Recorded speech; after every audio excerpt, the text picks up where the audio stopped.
ডিম ভাজা ভেজে নিচ্ছি। দুটো ডিম নিলাম, ডিম দুটো ভেঙে নিলাম। ধনেপাতা দিয়ে ডিম ভাজা করে নিচ্ছি রান্না।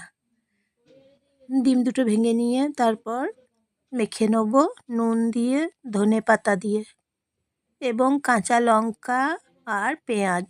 ধনেপাতা কুচি করে দিলাম ডিমেতে, মেখে নেব। গরম গরম ডিম ভাজা, শীত পড়েছে, ঠান্ডা লাগছে, তাই গরম গরম ডিম ভাজা ভেজে নিচ্ছি।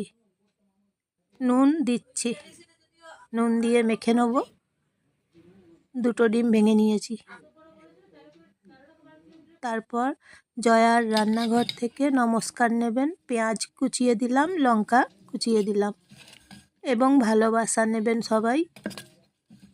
কমেন্ট করে জানাবেন, সাবস্ক্রাইব করবেন এবং সবাইকে শেয়ার করে দেবেন।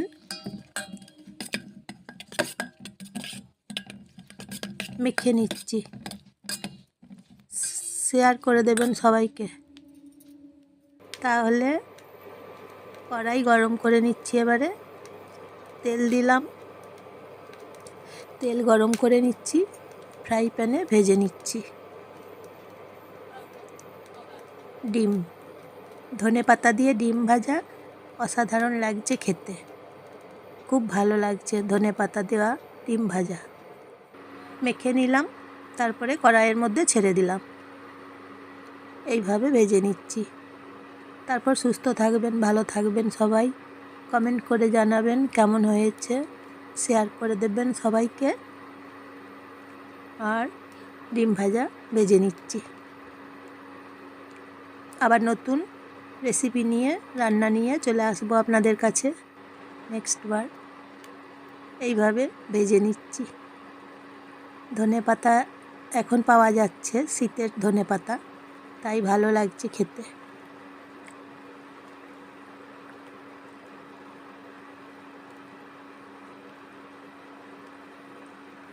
ডিম ভাজা দিয়ে রুটি খেতেও ভালো লাগে খুব। আর গরম গরম ডিম ভাজা তো খুব সুন্দর হয় খেতে, মজা লাগে খেতে।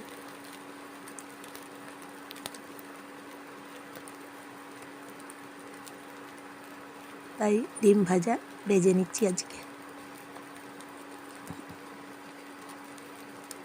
এইভাবে দু পিঠ ভেজে নিচ্ছি, উল্টে দিলাম। এক পিঠ ভেজে নিলাম, তারপরে আবার উল্টে দিলাম, দু পিঠ ভেজে নিলাম।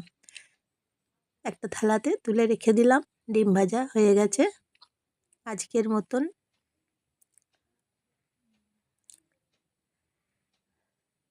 ততক্ষণ সুস্থ থাকবেন, ভালো থাকবেন সবাই।